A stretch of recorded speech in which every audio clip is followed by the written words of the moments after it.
I hear those sleigh bells ringling, ting ting tingling too.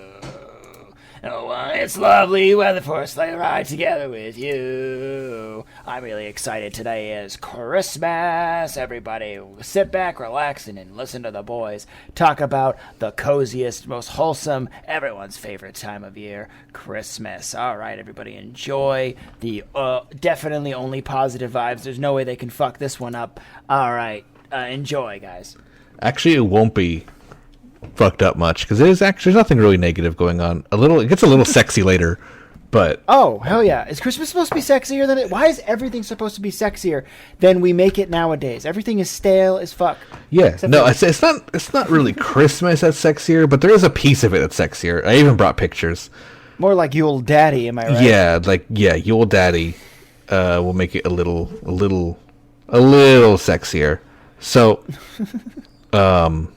today, we're going to be talking about two Christmas traditions, two Christmas facts, I should say. One is a Christmas tradition unfamiliar with us Americans, Stupid Americans. and it's a little more familiar nowadays, but we'll get into it. And the other is just a little history on Christmas, where it comes from, what it's about. And I'm going to go ahead and start it off with my notes. I have some notes written down, and the first section is Christmas versus Yule. Do you know what Yule is? Yule, no. I mean, I've heard it so many times, but no, I don't actually know what the actual full definition is. Yeah, so Yule is a holiday that is celebrated by pagans in the Northmen, you could say. Norse pagans celebrated the holiday of Yule. Don't you know? And Yule was it was more like a 2-week long festival of just hiding in the warmth from the horrible winters of living in Scandinavia. Yeah, okay. And just using that as an opportunity to get drunk and strengthen bonds, right? Yeah, okay. That's nice. People still celebrate it today, too, as well. There's a lot of people in Scandinavia and America and other pagans around the world, but it's heavily in Scandinavia and America and Canada are the three areas, I should say, that focus heavily, and people still worship and celebrate Yule, which is the holy period of winter. And the idea is that you celebrate and you're laughing at the face of darkness in the faith that light will return, right? Because in Scandinavia, it's during winter. It's basically dark all year round. Right. Or all year round, all season round, I mean. Yeah. So that's the idea, where that comes from, right? It's an excuse to keep people indoors as well, so that you don't go outside and freeze. Yeah, it's safe. Yeah. And this is obviously before Christmas. This was started being worshipped, followed, all that. This is before Santa and all that stuff. And Santa's first mention has two possible areas. We don't actually know what the first mention of Santa Claus is, because the earliest possible will be the 4th century. And the 4th century would be when St. Nicholas was a thing. Right. Okay. So St. Nicholas is just a Christian saint of gift giving. Fair. Or Catholic saint, I should say, of gift giving. And it's obviously, as you've heard, old Saint Nick and Santa Claus referred to Saint Nick. The connection is obvious. So whether he was called Santa Claus too back then, we don't know. There's no writing of the name Santa Claus until the 13th century. That's the first time we see the name written down.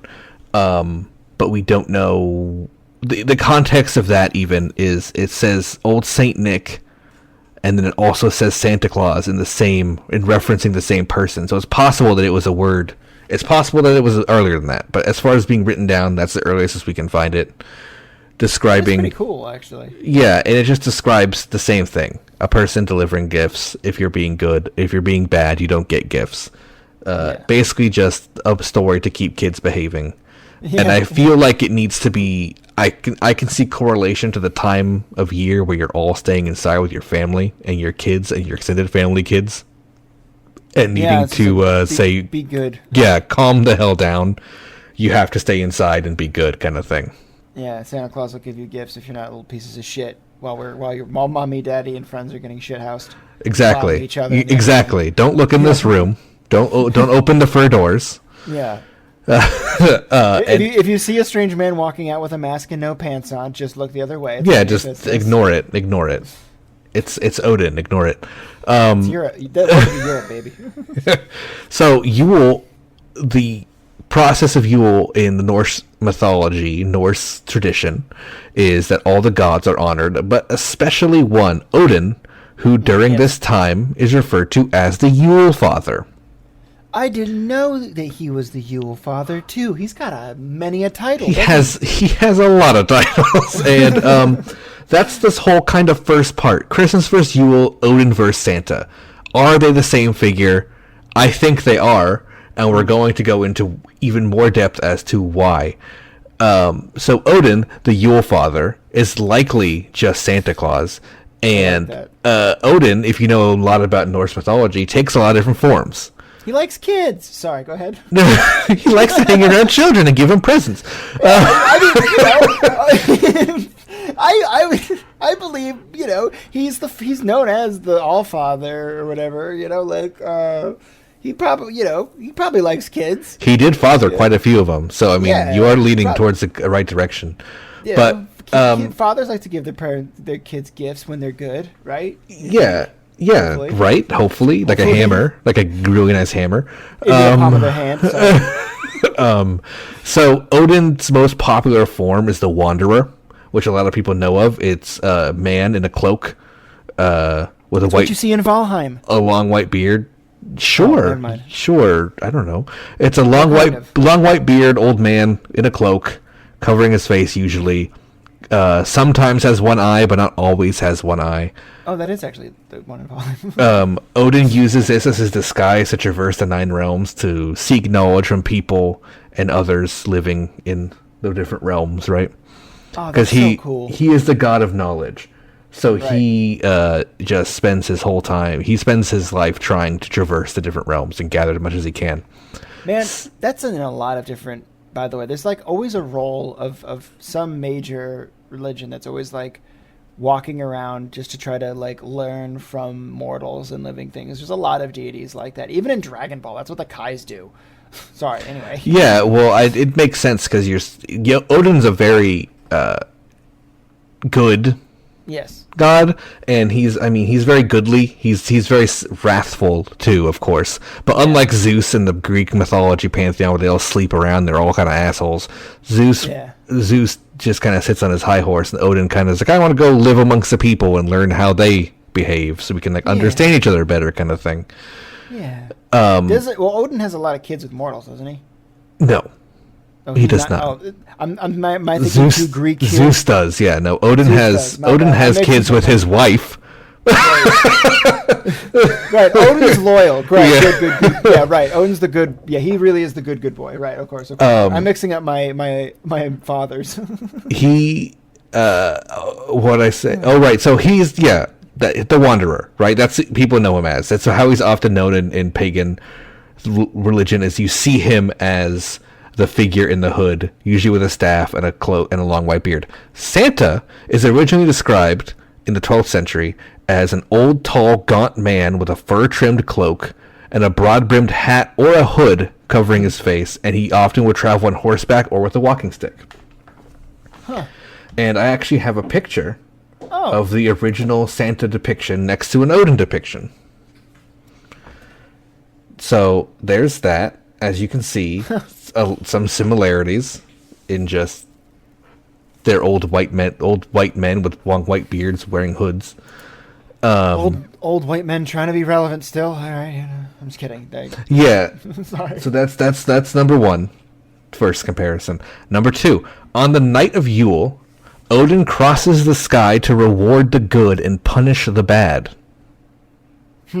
On many cultures, it's believed Odin raced across the windy nights, leading his pack of gods, elves, beasts, and ancestral spirits in a great hunt against the ice giants who are trying to keep the dark heavy. And this event was known as the Wild Hunt. And What? anyone who attributed to the darkness in their life would be punished during this time by being attacked by heavily armed and armored elves and beasts. So Christmas is fucking badass. So I also have the Wild Hunt. Yeah, here's the Wild Hunt. This is kind of a famous painting. I don't know who did it, but it's just called the Wild Hunt. There's some boobies, but it's safe because it's classical art. Yeah, it's classical. That's Odin in the back. You can see. Oh no, that's Thor in the back. Sorry, Odin is not even in this picture. I don't think. Well, Thor like led armies and stuff, so Odin probably was like, "Yo, dog, yo, son, help me out here." That's badass. Are those Valkyries technically, or? Yes, yes. So the Aesir are a host of gods. Those are probably Valkyries. That's just why they have their bubbles hanging out. Oh yeah, they don't. Yeah, they're like, "Fuck you, I'm badass." Yeah, but I just wanted to show that there because that's a famous Renaissance painting called the Wild Hunt. That's badass looking though. So that's Christmas. Yeah. So of course you're seeing some. You're already seeing some correlations. Santa with his sleigh at night going over. Odin with his Wild Hunt at night. Also, we just mentioned elves. Yeah. So elves are involved. So Odin's had a horse named Sleipnir, and it's an 8-legged horse that could fly. And the original Santa Claus, as we mentioned before, rode on horseback. Yeah. The concept of Santa using a sleigh with reindeer was actually introduced in the 1823 poem, A Visit from St. Nicholas, a.k.a. better known as 'Twas the Night Before Christmas. That is the first mention of the sleigh and reindeer. So before that, he just rode a horse. Well, I'm glad he upgraded to a sleigh and reindeer. Yeah, exactly. But when going to war, especially in the Wild Hunt, Odin would ride on Sleipnir, but the elves and the gods with him would ride in chariots, drawn by magical flying beasts such as Thor's goats or Freya's cats. So there was already sleighs involved. So they kind of just fused it. Yeah, and there's also an Eddic poem. Let's see if I can pronounce this right. Sigdrafumu, which states that Sleipnir has runes cut into his teeth and onto the straps of his sleigh, which shows the magical flying horse at some times pulling a sleigh. And sleighs were used in Scandinavia as a way to transport goods, often because it was covered in snow. So sleighs were better than wagons. So we do have a lot of sleigh inspiration already. There's a lot of sleigh influence here. And this is even before he was mentioned being on a sleigh, so it's very possible that before that there was talk of Santa being on a sleigh, because Odin also was on a sleigh. We just wasn't recorded, if we know that we know of. When Santa was first created, reindeer were known as sleigh-pulling animals in Finland. Like, it was very popular for the Finns to use reindeer to pull their sleighs. And Finland is one of the Viking countries, so there's a connection already too. Reindeer, sleighs. It existed before Santa existed. I didn't know how just many details really are attached to these pagan rituals. Oh, don't worry. We're just starting. It's going to get even more. I like it. So here's another great one. This is one of my favorite ones, actually. Stories are told that there was an old Nordic tradition for children to leave straw and carrots in their boots and socks outside their homes as a gift for Sleipnir when he was hungry because he was returning from the Wild Hunt. So in exchange, Odin would fill the boots and socks with gifts for mourning. And this is likely where stockings in the fireplace come from. Oh, wow. They would leave their socks outside for Sleipnir to come eat out of. Yeah, this is Viking age. This is like pre-800 AD we're talking. Like, this is like wild. This is classical times that this is going down. That's cool. That's super, super cool. You want to know what? See that the tradition keeps going. We talked about a title for him being Yule Father, and you mentioned there's a lot of other titles. Do you want to know another one? Yes, please. Gift Giver. Oh, what a good title. So there's another great connection. He just was called the Gift Giver. That was the name for Odin. Because he not only did he give the gift of the world by creating life on it. Appreciate it, Dad. Yeah, which is a great gift. Thanks for that one. Another thing he would often do is show up in the time of need to give people special empowered items to finish a task. Most popularly, the famed story, the Volsunga Saga, which you might not know, but you probably know, is the first ever reference of a knight slaying a dragon. which is the hero Sigmund receiving the magical sword to slay the dragon from Odin. Or Sigurd, also another way to say it, just Swedish and Norse, different languages. Sigmund and Sigurd are the same thing. Another story in the saga of Hrolf Kraki, King Hrolf refuses a gift of hospitality, armor, and weapons from an old bearded man with a missing eye because he didn't trust him, only later to realize the gift giver was, of course, Odin, and Hrolf would die for not having these weapons at the time of need. Woof. What a bad... Whoa. And also... You should appreciate gifts when you get them. Yeah, the gift giver title is just Oski, or Oski. That's just people call Odin Oski a lot, which just means... It literally just means gift giver. And we kind of mentioned the elves before, but another connection is the dwarves and elves of Norse mythology are the greatest craftsmen and the creators of the most wondrous items, such as the dwarves, who created Odin's spear Gungnir, Thor's hammer Mjolnir, and Freya's foldable pocket boat, which is my favorite of the three for sure. Foldable pocket boat. Yeah, because you never know when you need to cross an ocean. You can just have a boat in your pocket. If I could have that between a hammer, I'd be like, yeah, I'm taking the foldable pocket boat. You know, It does seem a bit more useful, right? Yeah, like, especially when you're like, oh, I gotta go. Yeah, I gotta go across this water. Let's have a boat.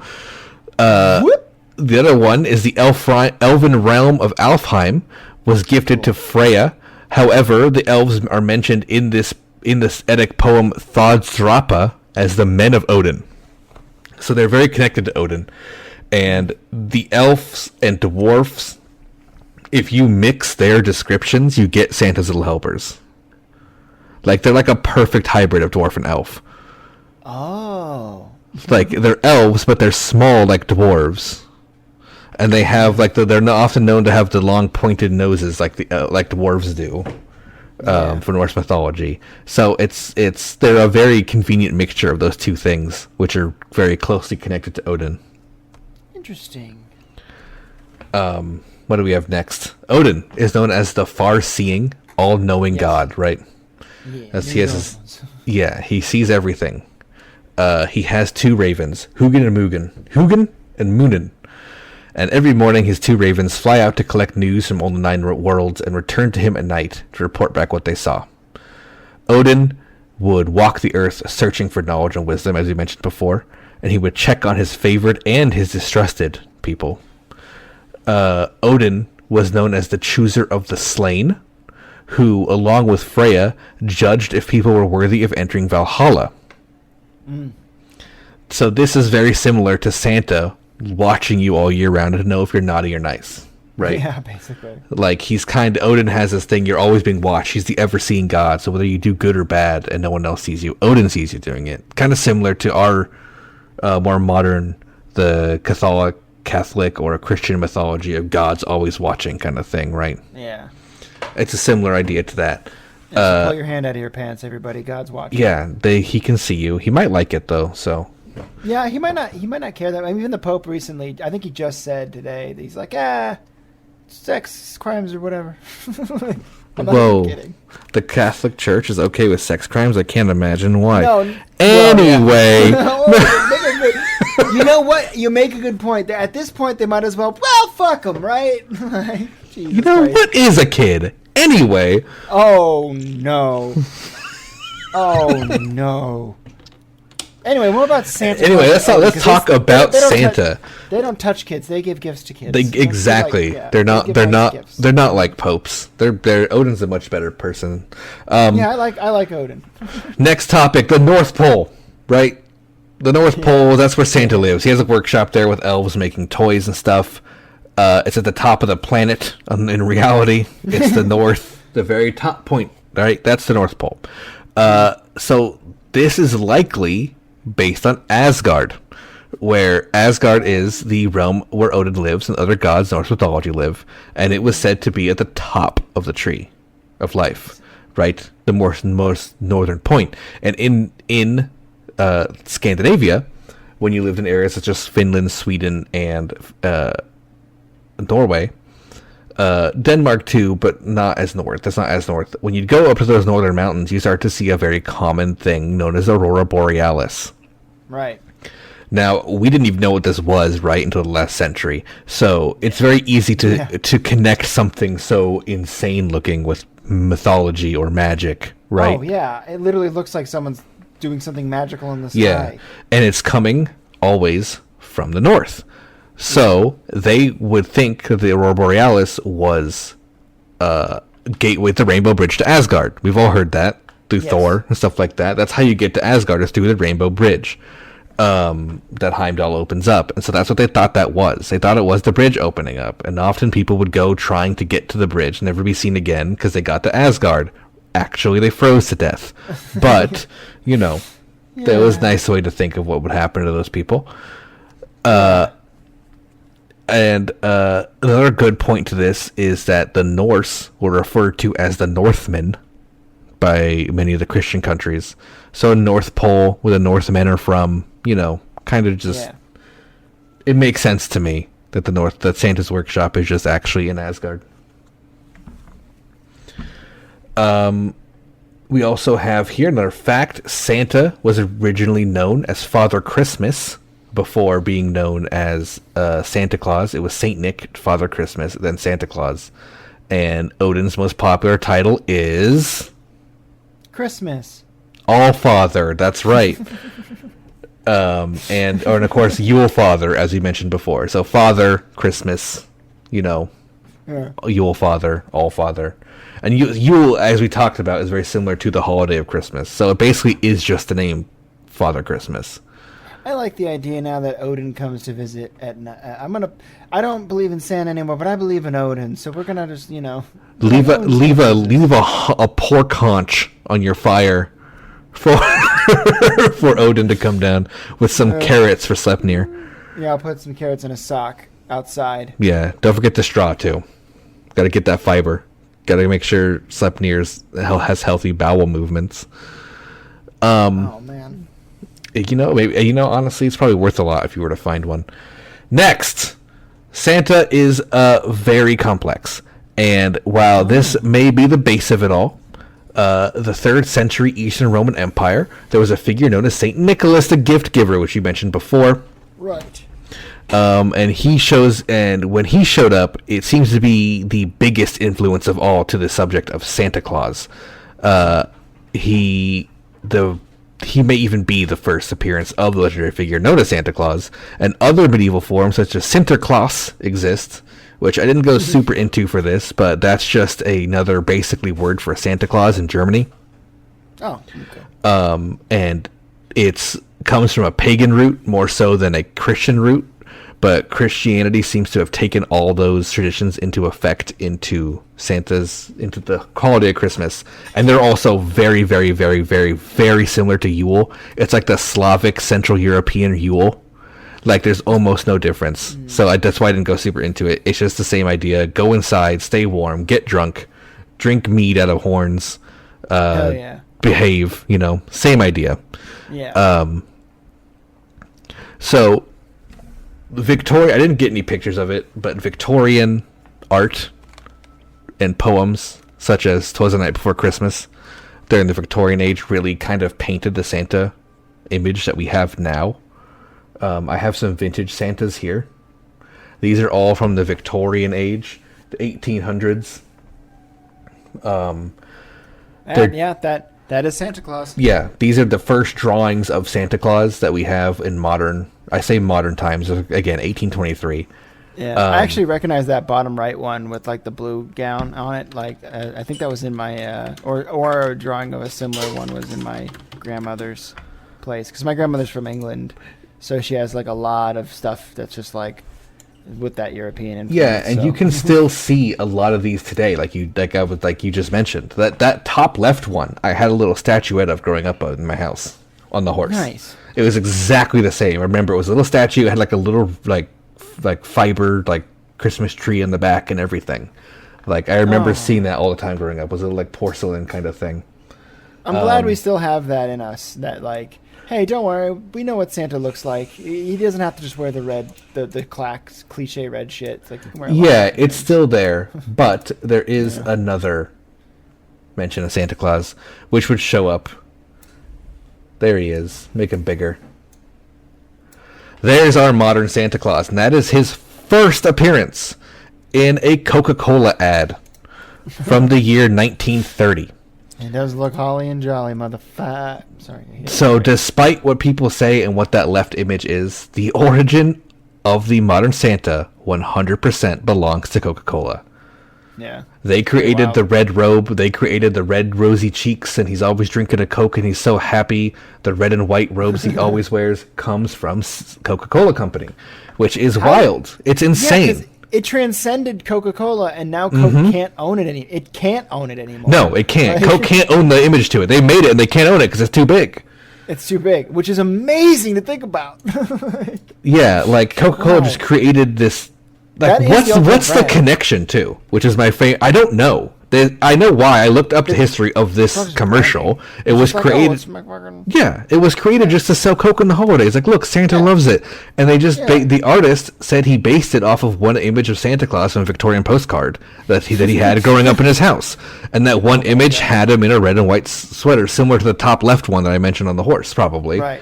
And he made it a bit more modern looking instead of like old Victorian looking, and that's the Santa. That's Santa. Oh my God, gotta love it. Gotta love it. Oh man, I love it. It's so funny. Hey, gotta give credit to Coca-Cola when it's due. You created you created two things. One of the greatest possible mascots of a holiday in human history, and the world's worst plastic waste problem. And the world's greatest beverage, maybe. I know you don't like it. I don't drink it much at all anymore, but I love it. Well, in terms of flavor, not in terms of for you, it literally kills. Yeah, no, 100%. I'm talking about flavor. Talking flavor, it's fantastic. Oh, it's so good. It's killing you. It's killing you. That's why I never drink it anymore. Like right now, I'm just drinking water. You put a tooth in it for an hour and it's gone. I'm just kidding. Drink what you want. Do whatever you want. Live your life. Stay healthy, though. Yeah, it's true. We all do something unhealthy. We all have vices. Coca-Cola, exactly. Drinking Coke is a pretty good one compared to some other ones you can have. Like heroin. And that's basically the end of what I have for Santa and Odin's comparisons. My end thought is I 100% believe it comes from Odin with everything I just said. There's no counter evidence either. Is my point. There's no like talking against it. It just keeps adding up. There's no doubt in my mind now. Yeah, the biggest counterpoint is Saint Nicholas. It's like but he was after. Yeah, Odin existed before Saint Nicholas did. Yeah, so all those Saint Nicholas attributes just can be attributed to Odin as well. And also, Saint Nicholas doesn't have a lot of attributes outside the fact he was a gift giver. Like that's it. There's also a lot of like history that shows that when Catholicism and Christianity and things were on the rise and like the Roman Empire and all that they like purposely adopted traditions of other religions to get those people into their religion to be like, hey, no, convert to Christianity. Yeah, we have something just like that. That was 100% what I was going to say. It's just branding. Like there's like so much evidence that's basically like, which is kind of sad because it just kind of shows you that like it's all built on kind of bullshit. Like all they did was like because it's just control through appeasement, but also it's the Norse specifically. The Vikings are one of the last anti-Christian. They were the last anti-Christian European people. They hated Christianity. They until around like 1200 they kind of started becoming Christian. Harald Hardrada, who's actually the leader in Civilization 6 for the Vikings, was the one who converted the country to Christianity because he was a Christian, a Norse Christian who became Jarl and through power became the king of Norway and Sweden. I think it was Norway, not Sweden. And then they ended up uniting the Vikings as a Christian power and the creation of the stave church, which stave churches are, let's see if I can look one up just to kill some time here. Yeah. I do have more, but stave churches like this. Oops, nope. Don't do that. Like that. Look at that picture. That's a real building. It's low res because I just ripped it off the internet. But that's a stave church, and they are some of the most gorgeous churches in the world. And their Norse worship place is basically converted into Catholicism, and they're gorgeous. They're all over Norway, Sweden, and Finland. It's actually funny because every single time in Civ 6 I play against Norway, they're always trying to spread, what is it, Protestantism, I think, or something like that. Like, it should be Christianity. it might just be regular. Yeah, it might just be regular Christianity. Or Catholicism, I guess, is what it would be. Yeah, there's a couple different ones in that game. But I do have Spanish, a little... for sure. Spain's obsessed with it. Like, they always share religious victory. Ugh, yeah, I have a small list of other connections with Odin and Yule, Christmas and Yule mostly. Just traditions we all know. Number 1, Christmas trees. Love it. So Norse people Sorry. would decorate trees with food, gifts, and small carvings of the gods in their house or outside their house. So there you go, Christmas trees. That's like literally what we do now. Yeah, same thing. Replace small carvings of gods with Santa, which, I mean, honestly, if there was an alien culture to look at us, they would think Santa's a god. There's no doubt.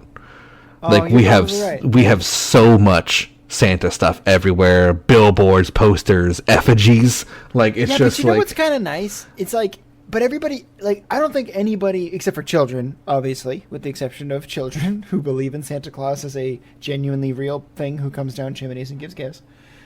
Sorry to break it to you, Soundwave. He's sorry. Sorry, he's not real. We had a discussion about it. We were trying to keep it from. Anyway, yeah. Fucking, I blew it. Anyway, but like, I don't think any adult looks at Santa and sees anything else besides the representation of gift giving. Like, it's an actual, like, religious entity turned into the metaphor that gives people, like a genuine sense of, like, connectivity. Like, people don't, like, even people who don't celebrate Christmas for religious reasons. Like, I don't celebrate Christmas for religious reasons. Yeah, same. Yeah. Like, I love Christmas, but I'm like, oh, the Jesus stuff, I don't give a shit. This is the shit. I'm basically celebrating pagan Christmas. I want to do the 2-week Yule thing. That sounds like going on a 2-week bender with my friends. Yeah. Well, I mean, we celebrate Christmas nowadays, a lot of us who aren't religious, simply because we did growing up, and it's kind of transformed into just nothing to do with religion at all. It's just a time to get together, give gifts to people, right? Get drunk, drink, eat food, like, feast, get drunk, stay warm inside. That's what it was originally, and that's what it is now. It's kind of gone back to what it was originally. Yeah. Like, sure, Yule was a holy time, but they weren't they maybe some were praying every night, but they didn't usually. They just partied for 2 weeks. Yeah, and Jesus was born in April, so like, Yeah. Don't worry about it. Like, but the reason why they got drunk and partied for 2 weeks is they couldn't do anything else. yeah, Like, you go outside. If you lived in northern Scandinavia, went outside, you die. Like, it was freezing to death, literally. So you would have to stay inside, keep the fire going. You worked all year round to get food for this 2 weeks, so you wouldn't have to go out and get more food, kind of thing. Yeah, exactly. Honestly, oh man, it's like we should really adopt some of these more old-fashioned traditions because, 1, they're simpler. 2, they offer such a bigger reward to everybody. Like, I'm sorry, but even like just like, oh, you get a week off a year for vacation. I'm like, 1 week, 1 fucking week, like that's not enough time. Like, what if you're a parent? You want to spend time with your kids, But, also, like, the idea, to anyone listening who's European, that's how we do it in America. A lot of European countries get a lot more time off than 1 week. Yeah, we get no time off here in America. All I'm saying is, these traditions, they literally just incentivize the balance between work and reward in like the best way possible. Like, and instead of whatever the fuck we have here. Sorry. Right. All right. Going back to a more positive topic, the next thing I have is sweets. A very common thing associated with Christmas. Candy canes, cookies, Let's fucking go. eggnog, stuff like that, right? They're great. We love them. So these are items that the Norse offered to the Norns, or the Fate, and the Mother, often being Aesir goddesses such as Freya or Frigg, every year around Yule. They would bake, because again, you can't go outside to do much, so when you're inside, you can do baking. So they would bake cookies. The first known cookies, as a matter of fact, are ancient Norse, because they would sweeten them with berries. So basically, it was just wheat and berry. It was like wheat cookies with berries inside, and they were sweetened. That really good, though. And everyone loved them. Of course, that was as sweet as you got back then, was berries. They didn't have sugar.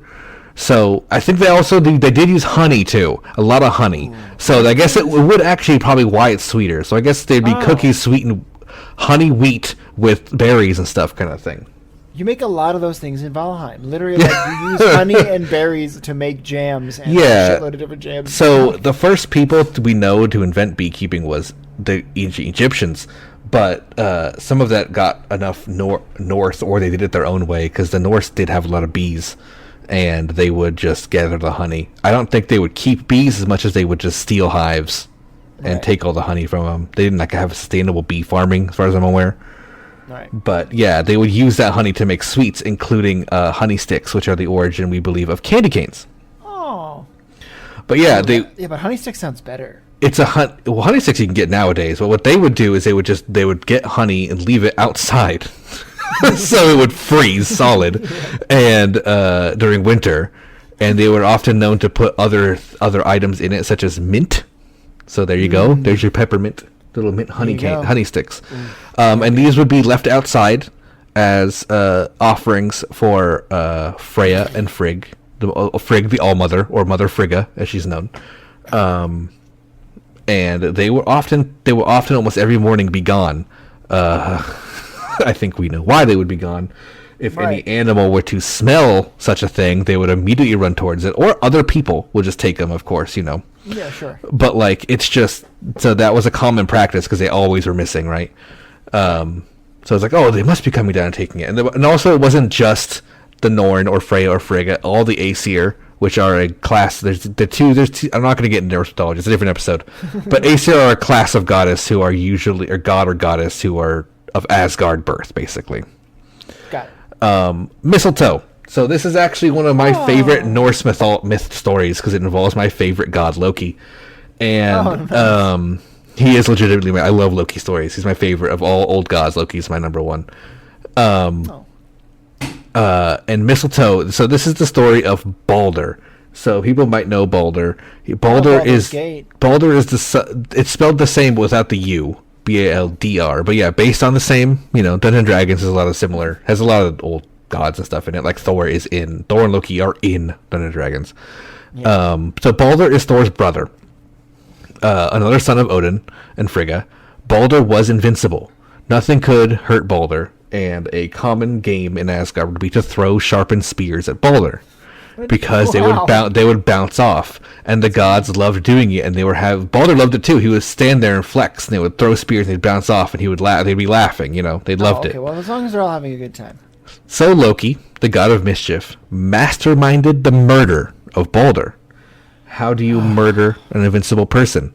Loki didn't like how showboaty he was. He didn't like the fact that he was the center of attention, right? So Loki crafted a spear of mistletoe because he found out that mistletoe was the one thing that Balder was weak to, and he put it in the pile of sticks. And when he organized the game for everyone to throw spears, when it came to Loki's turn, he grabbed his mistletoe spear and threw it, impaling Balder in the heart and killing him. Jesus. So Loki killed Balder that day, and the blood of Balder on the which also, to bring out, which I think I should have mentioned before, mistletoe was useless, right? It had no purpose for us. It was a weak wood that no one wanted and didn't do anything. So the blood of Balder on the mistletoe spear grew berries. And these berries were formed out of the love of Balder for his parents, and the parents, Odin and Frigga's love for him, because he was the favorite son. And so it became tradition to kiss under the berries to seal your love, and get married under the berries too. Like when they had weddings and they would tie their hands together, often mistletoe was above them. Aww. Also, what Soundwave just said in chat, Loki commits murder, LOL, what a prankster. That is basically the attitude of Asgard regarding Loki. Like, oh, that guy. Because in Norse mythology, to separate you from the Marvel comics that you know, Loki is not Thor's brother. He's not Odin's adopted son. He is the king of the frost giants, and he's a king of the frost giants who was weak and frail, but managed to trick his way to the top. Odin made a deal with him for peace forever between the two people, and they actually became blood brothers. So Loki is more of Odin's brother than Thor, so he was very highly respected. So when he did this story is also like the end of his acceptance. That was like the final straw, right? He got kicked out of Asgard for that, put in prison. But I was about to say, like, are they just kind of like, oh, classic Loki killing our son? Yeah, no. Like our favorite, he was the second son. I think Thor's the first son. He's the second. They loved this Balder. He was their baby child, golden child. Then he got locked up, and then Ragnarok tells us that story, which we're not going to get into today. But that's the origin of mistletoe. Those berries, which are made of the love of parent and child, are present even today. A lot of pagan weddings. It's called, which is what also is known as tying the knot, because they tie their hands together. You probably have seen it in multiple media forms or something. I think Game of Thrones for a popular one. Yes, it is. Yes, I didn't even think about that. Yeah. Yeah. Everybody blocked out Game of Thrones. Game of Thrones. They do that too, where they hold hands like that. In Norse tradition, specifically Norse, I don't know about other pagans, but in the Norse pagan tradition, you do it under mistletoe. The next one, caroling. Oh, yay! So caroling's a bit different because it wasn't happy songs; it was more foreboding winter creepy songs. But the foreboding winter creepy songs that they would do is Norse would go door to door. Norse children going door to door wearing Yule masks, which are fairly creepy. Let me see if I can get a picture of a Yule mask. Why would they do this? This is I'm glad we ditched this one. Fuck this. Yeah, they're like weird. If you look it up, you can find it. They're like weird, like horned heads of like goats and stuff like that. There's some creepy monster bird masks. It's creepy. They would put Yule masks on, going door to door and singing warnings of going outside at night, stay inside with your family, kind of things like that. So it's the same idea. Like they would sing songs relative to Yule, and supporting traditions of Yule. Outside, you'll freeze to death. You'll never see your family again. Yeah, basically. But in ancient Norse, yeah, that's caroling. And so they would do it to their neighbors, and the kids would get together and go around the whole village. And obviously that's exactly what we do now. Of course, but adults do it now, too. Specifically, usually too drunk and too annoying. Right. But that's the origin of caroling. And then I wonder, two more. Wreaths. Everyone knows Christmas wreaths. People put them up on their door all year round. I have one on my door. Perfect. There you go. Got a Christmas wreath. I don't. I should get one. I can get them across the street for $5. That's fantastic. So wreaths, if you don't know, they're large wheels of pine boughs. And what they would do, or ancient Norse would tie pine boughs in circular patterns like a wreath, light them on fire, and roll them down a hill. And this was a tradition to honor the sun. So it would be like the sun you would roll the sun down the hill to get it to come up faster. So the round shape is also a reference to the cyclical nature of seasons that most pagans, especially the Norse, believed in, and their conception of the cosmos and time is all circular. So it was kind of that kind of belief. And often or not, they would, again, remember there's snow everywhere, the fire wouldn't last long. And they would take... I can see why we did away with that tradition. Yeah, they just keep them unburnt. They would take the burnt ones and hang them up on their doors a lot. Oh, cool. It basically would symbolize your family did the ritual. Like you did your part to try to bring the sun back. And also they would be burnt and they would smell nice. So, like burning wood kind of, it's a nice smell. Yeah. You can only imagine how bad it smelled back then everywhere. So, I bet. So I'm sure that was a big help because it'd just be like burnt wood. And they would even use some of the burned wreath to write down runes and stuff like that. So it was a big... That's cool. It was a big thing to have a wreath. The last one is the Yule log. So there is two types of Yule logs. One of them isn't really a Yule log, right? We're going to go over the real Yule log, which is... So they would get large large oak log, because oak is the hardiest of woods. Right. And they would carve runes in it, runes of Yule, and burn it. And they would burn so long that they could light the whole feast. So that was your Yule log, right? Right. So another kind of Yule log was commonly known. It's kind of a common misconception. I was saying it wrong recently too. I looked more into it. It's called Euler, and doing the Euler is a practice in Norse mythology during Yule to appease Odin. And this was only done in really, really bad winters when things were like people were dying even inside in the fire of cold. Right. They would sacrifice bundles of people and animals in fire. Nice. And it was called Eulering, which is some people called it Yule logging, which is you would turn people into a log. Now I want to mind you that the Yule sacrifices were all willing. It was a volunteering process. My goodness. Not the animals, but the people. The people people would volunteer to be sacrificed to Odin for this. But this was very rare. Apparently this was not something that happened a lot. But again, during like blizzards, basically. And I'm sure the farther north the settlement, the more often this would happen because the winters would be so outrageously bad. Yeah. But yeah, that's the last thing I have for the Santa versus Odin, Yule versus Christmas. I have another part that we have to talk about because we're talking about Christmas. And it's already been mentioned once in the chat, and that is a lot of people's favorite Christmas character, the Krampus. Right. So a lot of us know Krampus. What do you know about Krampus? I know Krampus is like the basically Christmas boogeyman. That's all I really know. Right. I think that's a sentiment pretty much shared among everyone. A lot of people don't know a lot about Krampus. They just know that he's kind of this creepy, evil dude, right, that hangs around Christmas. I know something about a sack. Yes, he does have a sack. There's another.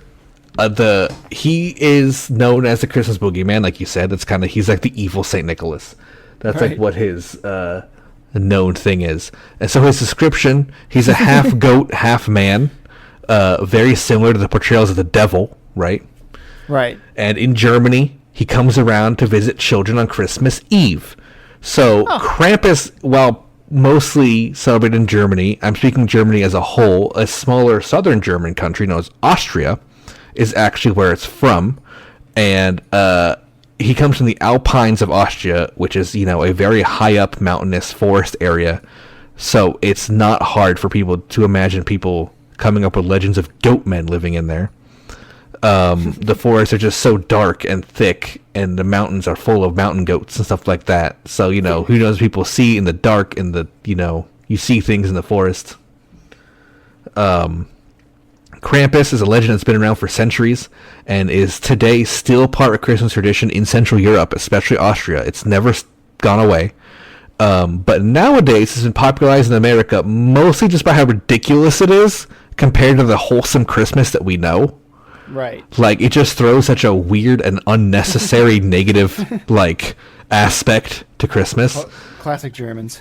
Basically, what the Krampus comes down to is, instead of getting coal, you get whipped. And terrorized. He is celebrated in Central Europe in the festival known as Krampusnacht, which is Krampus night in German. And the original Krampus is rooted in the pagan belief of the winter solstice, which basically of being a creature that lives in the woods and comes out in the winter solstice to punish the bad and feeds off of fear. This has been incorporated into the Christian mythology, like we talked about before, in Europe, where Krampus pays a visit to children who were naughty to torment and abduct them the day before Christmas. Which I love that part of the story. It says abduct and never once talks about where they get taken or if they're seen again. Yeah. If they get taken, what happens? They get taken. We don't know. We don't see them. Maybe they moved to Germany. I don't know. So my favorite thing to say in this whole episode, because I love it, is Krampus is basically a cryptid. Like the Mothman or Bigfoot. It's a horned-hooved man goat that lives in the Alpine region of Austria. There has been sightings of Krampus. It's the European Wendigo. Basically, yeah, there has been sightings of Krampus in ancient history, medieval times, and modern times.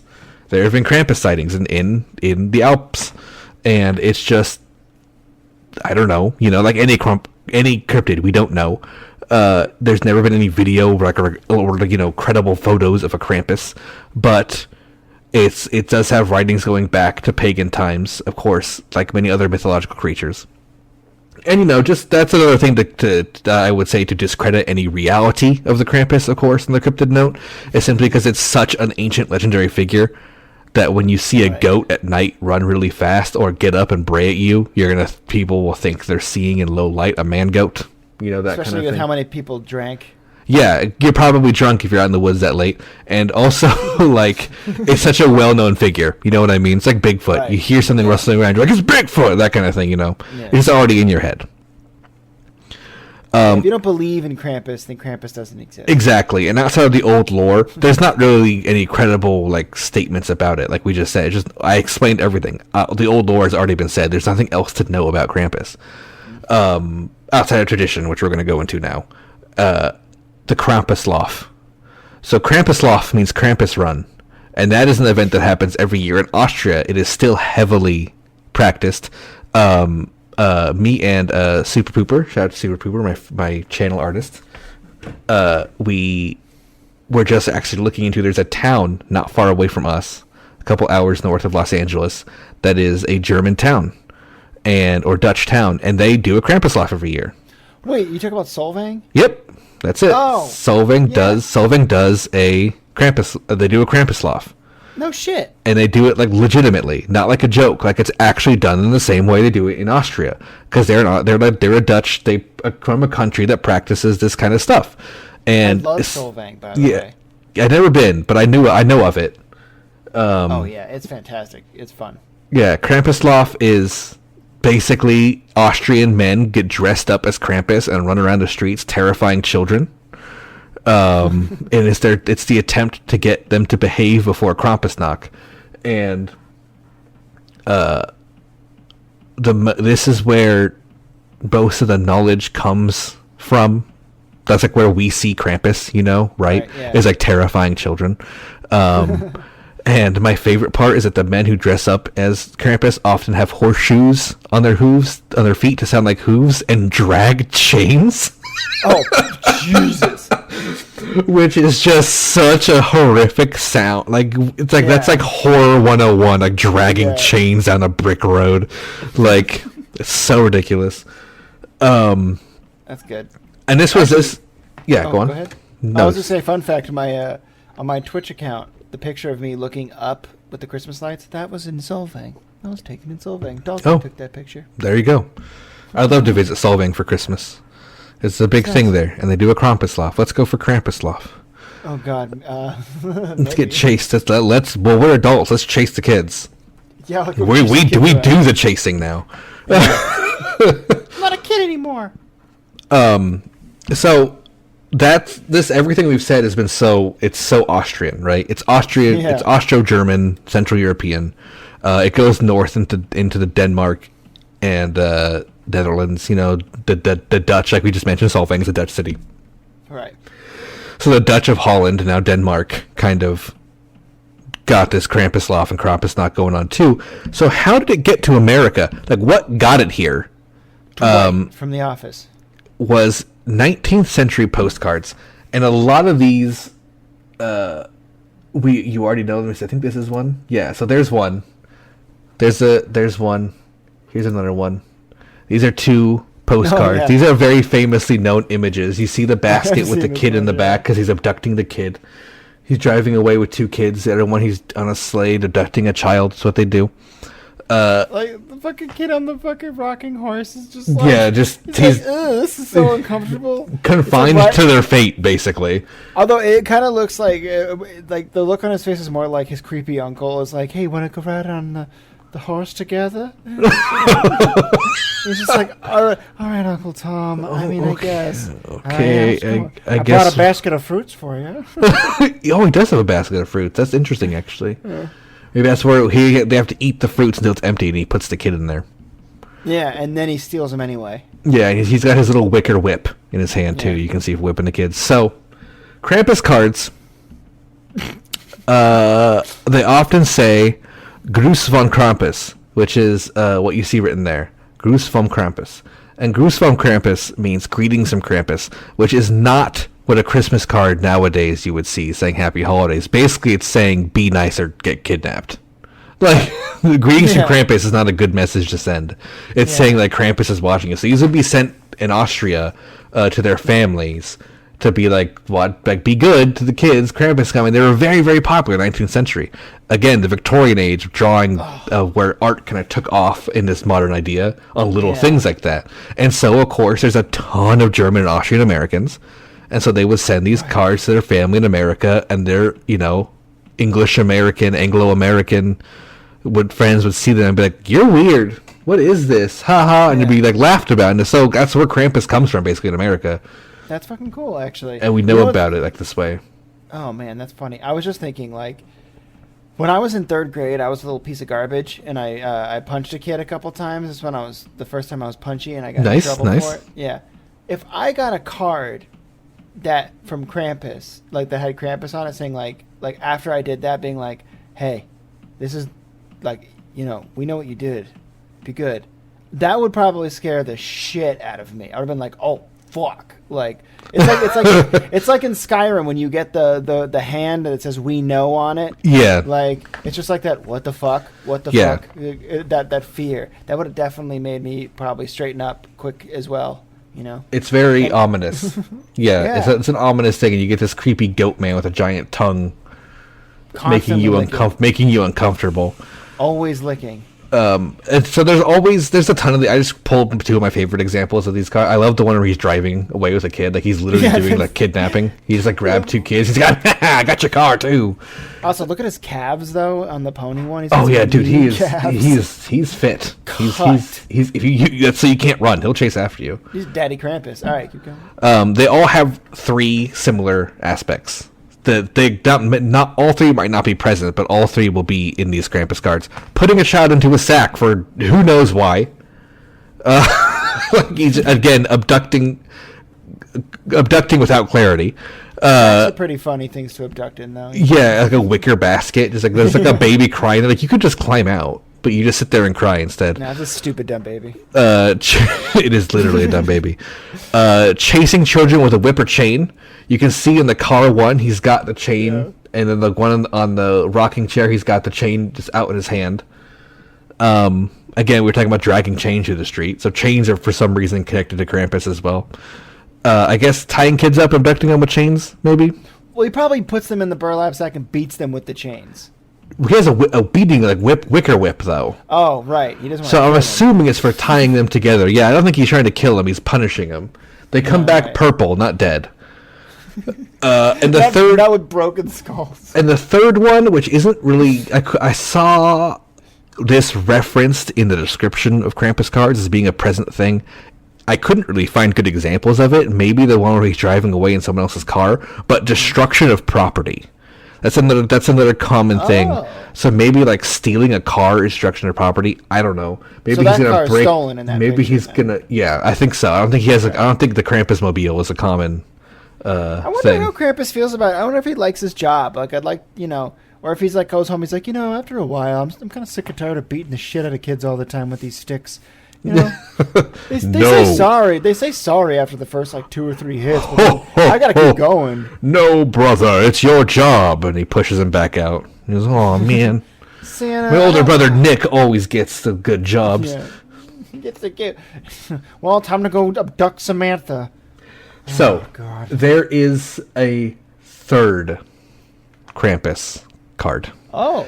And these third Krampus cards are the adult Krampus cards, and these were ones that were made, sold in the backs of stores, not on the racks, and I'm not joking, that you would send to your family and your other men friends as a joke, saying, "Uh-oh, don't be naughty, haha, tee-hee-hee, unless," kind of thing. And I'm going to pull the picture up now. Okay. So as you can see, it still says Gruß von Krampus. It's spelled incorrectly. It's spelled like English. Oh my! But this is another depiction of Krampus. That's Dommy Mommy. Yes, and you can see the guy's like, "Oh no, don't pull me," and the guy in the back in the sack is rubbing his hands together happily. Dude, every man just wants to be stepped on by a woman in heels. Which is so funny because this comes from an age, the Victorian age of like that's fucking hilarious. Male dominant, female submissive, and this came out, and it's just like it's so funny to me. I love this. That's so fucking fun. There's this shit like this all throughout history. Oh, absolutely. It's just like the 19th century British stiff upper lip coal mining mentality. This is so anti that, which I love. Yeah. And again, it's not British. It's Austrian and German. I was gonna say open, but like that open palm in the woman because they're inferior. But it's like, but then they're like, oh yeah, step on me, mommy. Yeah, exactly. They close the door. Get the heels on tonight. It's like. It's like make it hurt. I love the man in the sack in the back. Yeah, it cracks me up so much. He's like, oh, I can't wait to see where you take me.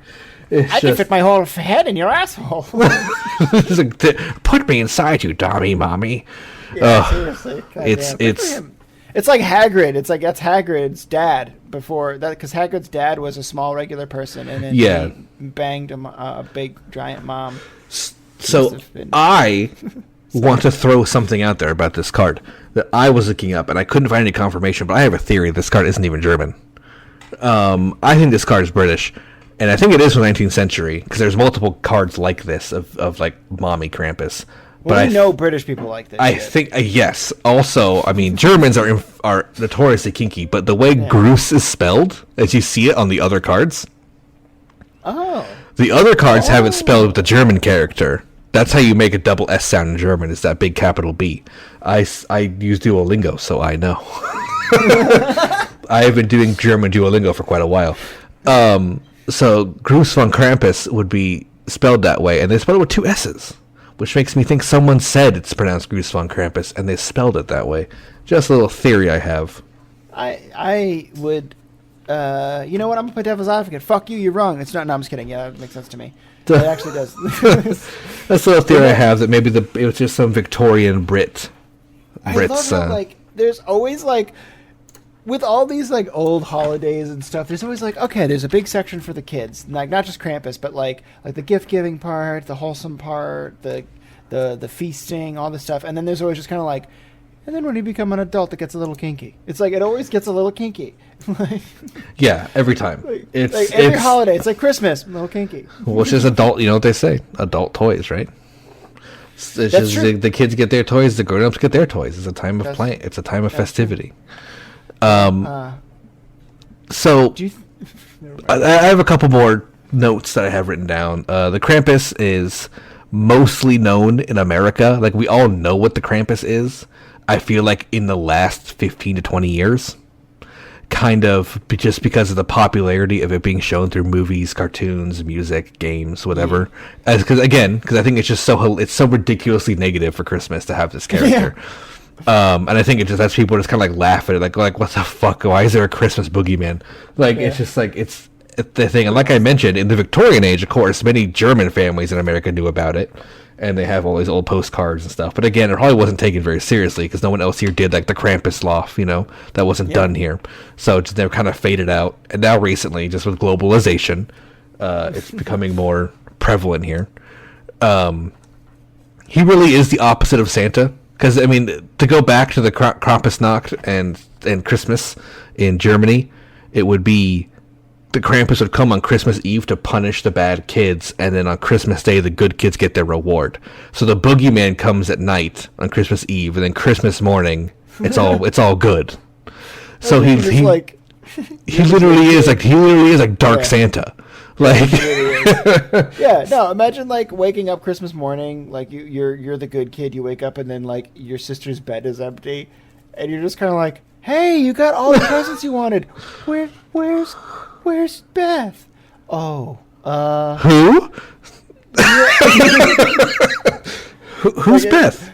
You could hear the mom crying in the background. And then at night you're enjoying all your presents and you forgot Beth, and the next day you forgot Beth. Grow Beth. Up. Yeah, exactly. Yeah. And then you find Beth 30 years later in Berlin, and you're like, how the fuck did you do She's a train driver in Berlin. Yeah, because again, Krampus doesn't kill the kids. He just, Yeah, he doesn't kill them. He takes them. He takes them. Maybe they're... Oh, no. He brings them to Berlin. Oh, no, I just realized what they are. Oh, they're Nazi youths. No. Oh. No, Pat. Oh, No. They're Santa's elves. Oh. Whoa. And then they get forever. They get... No, that's not... Their punishment is to be given to Santa to make toys. I wouldn't be surprised if it actually has some kind of thing. Because the elves are small. Like, he's taking them away. Like, now that maybe for a year they have to go make all the toys for the good kids. They don't get any because they were bad. Yeah, and they have to be tortured, right? So Krampus pulls their noses and ears out to hurt them. Maybe, but I mean, I'm talking about like even in the old Victorian age, like, they didn't have drawings of elves, and then they did. They were just little happy people. So I just wanted to get you to laugh, and I did. No, you didn't. Next note. The last note I have is basically what I just said. Never mind. That's basically everything. My last note is just that Krampuslauf and Krampusnacht are still celebrated. We mentioned it earlier in Solvang, California.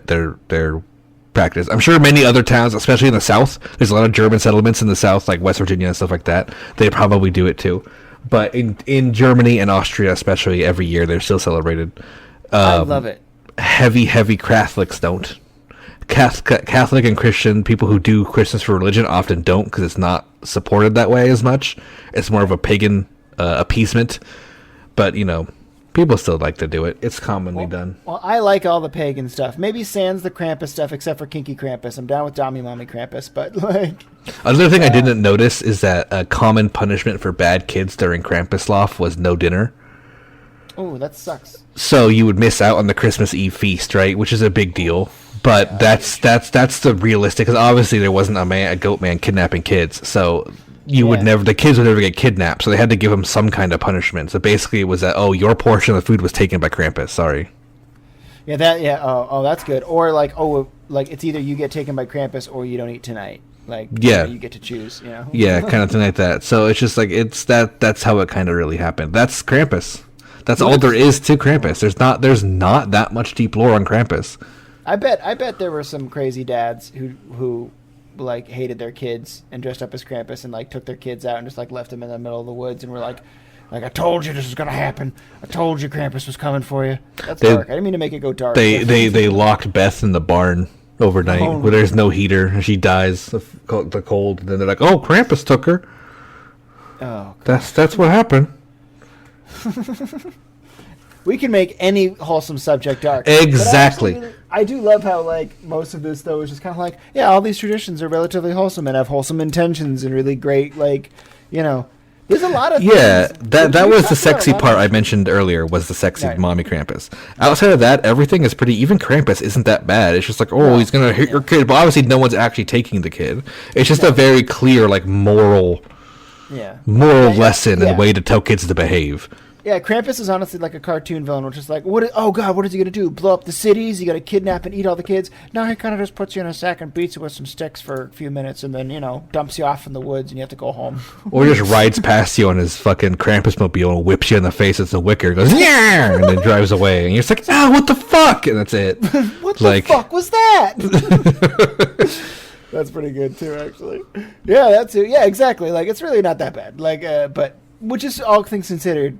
I wouldn't call it wholesome because you're still getting smacked in the face, but nowadays it is wholesome because nowadays Krampus, even when people dress up in their creepy Krampus outfits, it's kind of kind of thing. It's a very laughed about as the moms and dads laugh at their kids who are slightly scared, wholesome for the parents, family bonding time. I bet there were so many pictures of sexy Krampus spanking people in funny photo shoots in corporate offices and stuff. You know what I mean? Yeah. Oh, for sure. It's so specific. No, I didn't file my TPS report. Looks like you got to take a picture with naughty Krampus. Oh god! And it's really just it's Bill from accounting in a really shitty Krampus outfit, but it's really just a big a Bigfoot costume with antlers. Oh, here's some. Oh, this is from Solvang. Oh, great. Oh, here's a Solvang Krampus. I love Solvang. I keep saying it, but I'm going to keep saying it. That's from Solvang. I looked up Krampus costumes. It's from Solvang, California. Wow. Yeah, no, that thing's pretty scary. And you see the other people around too. They have their masks up too. But that's the Krampus off they're doing. They're gonna start chasing people and whipping them. Oh my god. Oh man. Chasing by people, I mean kids. I like it how it makes it's legal to go and beat your kids. Yeah, a light whip. Whoa. A light whip. Just branches. They don't hurt, right? No. That would hurt so bad. Yeah, are you fucking kidding me? A wind up on that? Oh yeah, just you can hear the little wheak sound in your head. Like you can hear it as it just slides through and smacks people. I can hear the slap too. I could feel the slap, honestly. Ugh. I'd probably make you go blind for a second. Just be like, where the fuck am I? I'm just imagining getting hit in the side of the head. It'd be a big hit. But, Krampus it's like you were saying, Krampus is a little dark, but most of this Christmas stuff is just all comes from get with your family, get inside from the cold, light a fire, eat good food, drink good ale and mead and what have you, and just... I want to be able to start that, like, a tradition of something like that, of being like... I mean, I know it's like people do that every year and stuff, but it'd be really fun to always try to get friends to come over or friends to go somewhere to just like, all right, for 2 nights, we're just going to drink and eat and play video games and do like Christmas disassociation stuff. Like, and that way we're just, all we're doing is wasting electricity. 100%. Yeah. We're just, don't even waste electricity. Find someone with a fireplace. Oh God. Yeah, but you need to play video games. So. Oh, true. So but you're not using electricity to heat. Yeah, if you want to use if you want to use fire for lighting and heat, I am down. We'll do candles. We will do fireplace. We'll do torches. I don't care. Let's go. No, we probably won't do torches. That's open flames. Outside, maybe. Inside, let's not do torches. Yeah, maybe outside. Yeah. Fireplace is good for my inside fire and candles. I'm good with that. Oh man, fire pits outside, great. Oh God. But yeah, that's what you just said, and like what we were talking about earlier. That's why I like Christmas. That's the reason why it's my favorite time of year. Same, exactly the same. It's just. I miss my family too. Just hang out, guys. Yeah. Just be nice and nice to hang out. Give each other gifts. Yeah, give each other stuff. Give each other good stuff.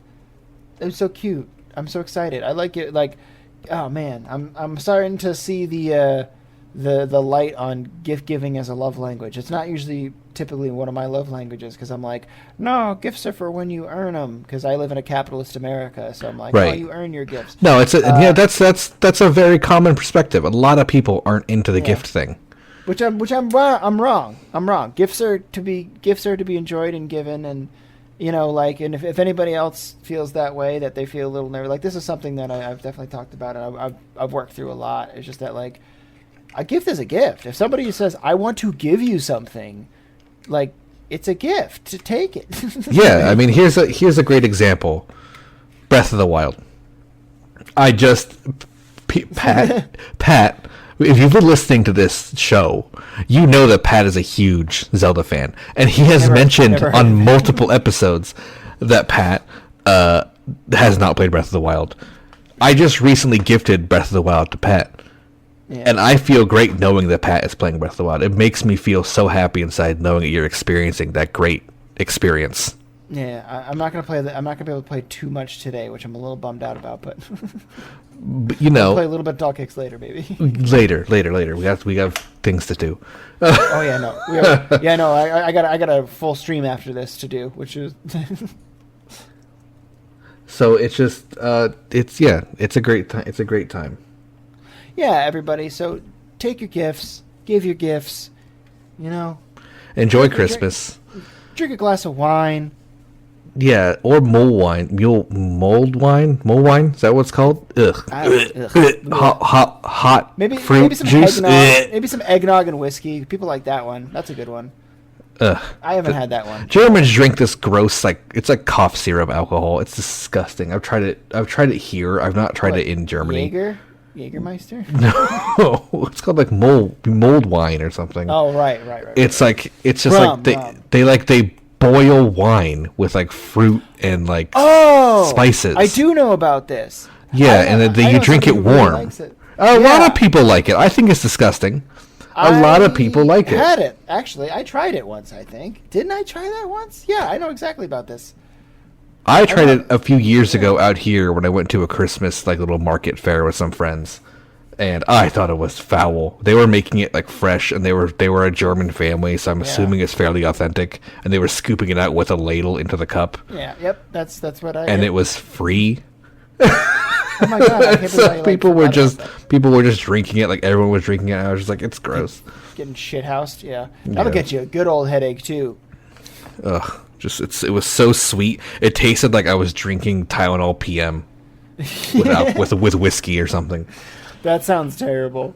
Oh, that sounds truly terrible. Yeah. Anyway, drink your wine, drink your ales, your meads, eat your honey cookies, your honeyberry cookies. Those actually do sound pretty good. Happy holidays to anyone listening, regardless of what you celebrate. Absolutely. We're not religious here. We don't celebrate Christmas because we carry a cross on our necks. We just celebrate it as a time of chilling and hanging out. And a reminder to give and receive love properly. Yeah, it's like I know plenty of people who actually on top of my head 3 of my close friends who are Jewish who celebrate Christmas. Oh yeah, just because, do it. Like it's a fun time. You don't have it does nothing to do with religion anymore. Yeah, my old roommate is Jewish, but he's just like, oh, Christmas is my favorite holiday, and like he celebrates Hanukkah and Christmas every single year. Yeah, exactly. It's just keep it as a merry time. And good for him, because honestly, Hanukkah's really fun too. Let's be honest. Yeah, it is. Just celebrate. We do Warlords on Hanukkah. Maybe next year. Maybe next year we'll do a Hanukkah one. Yeah, we should actually. We should do that. Yeah, I would like to. We did Christmas this year, and where the roots of that came from, we can do. It depends. It depends how preachy it is. See, I specifically didn't want to get into into like religious, like Jesus was born to say. I didn't say it once because that's not what I'm talking about. It's just like that's technically not where it comes from. Yeah. But there'd be some stuff about. Like from what I understand, Hanukkah or like the Jewish faith in general has a lot of like reminders of God and stuff like that. But also mostly just like a lot of it's very like your family. Yeah. Like it's good lessons still. Generally. Yeah. But anyway, I think that's the end of the episode today. We'll wrap it up. Thanks everybody for hanging out. Yeah. For the Yule Daddy. Thanks for tuning in for the Yule episode for Yule Daddy Father Odin, Sexy Krampus. Have a happy. Basically, just doing Lords on Odin. Yeah, I think we're doing another Lords next week, right? Yeah. And then we're taking. Yeah, we should be. Yeah, so we still have one more for Christmas. But I might do another Zelda. I recently was doing some. I was just like looking at a hard examination on a certain character in a certain Zelda game, and I was like, I can't do a whole Lords on this, but if I make that a part of a specific one that has 2 W's in the name, I think I could probably do a nice Lords for this. Wow, I'm really excited for the Jabu Jabu Lords. Yep. Yeah, we'll see everyone next week here live. Maybe. And hopefully next week live. Well, no, maybe Zelda. Maybe Zelda, but hopefully still we never know. Something could happen. But next week we're planning. Next week we'll be here live. We're planning on it. See you there. That was the most train wreck ending. I'm sorry. I'm stopping the recording. It's over.